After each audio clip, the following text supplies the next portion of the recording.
Sakal Gunarnavasha Vande Guru Sri Charanaravindan.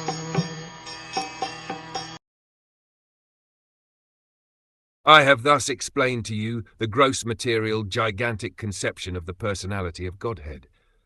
One who seriously desires liberation concentrates his mind on this form of the Lord, because there is nothing more than this in the material world. In the Bhagavad Gita, the Supreme Personality of Godhead has verily explained that the material nature is only an order-carrying agent of His. She is one of the different potencies of the Lord, and she acts under His direction only.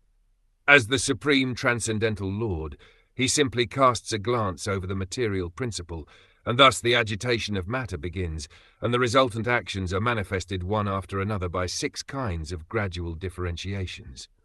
All material creation is moving in that way, and thus it appears and disappears in due course. Less intelligent persons with a poor fund of knowledge cannot accommodate the thought of this inconceivable potency of the Lord Sri Krishna, by which He appears just like a human being. His appearance in the material world as one of us is also His causeless mercy upon the fallen souls.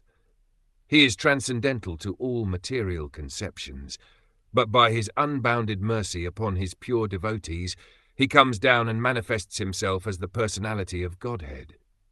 Materialistic philosophers and scientists are too much engrossed with atomic energy and the gigantic situation of the universal form, and they offer respect more seriously to the external phenomenal feature of material manifestations than to the noumenal principle of spiritual existence.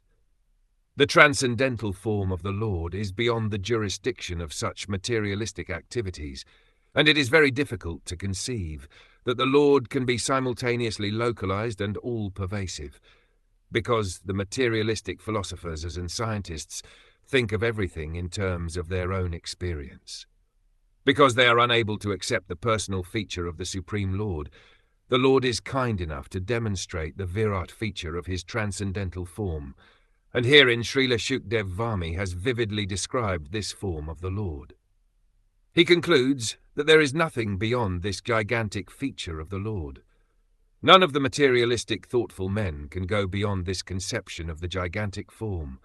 The minds of the materialistic men are flickering and constantly changing from one aspect to another. Therefore, one is advised to think of the Lord by thinking of any part of His gigantic body, and by one's intelligence only one can think of Him in any manifestation of the material world. The forest, the hill, the ocean, the man, the animal, the demigod, the bird, the beast, or anything else. Each and every item of the material manifestation entails a part of the body of the gigantic form, and thus the flickering mind can be fixed in the Lord only, and nothing else. This process of concentrating on the different bodily parts of the Lord will gradually diminish the demoniac challenge of godlessness and bring about gradual development of devotional service to the Lord.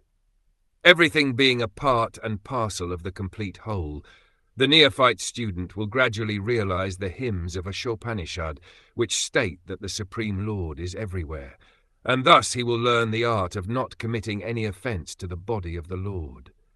This sense of God-mindedness will diminish one's pride in challenging the existence of God.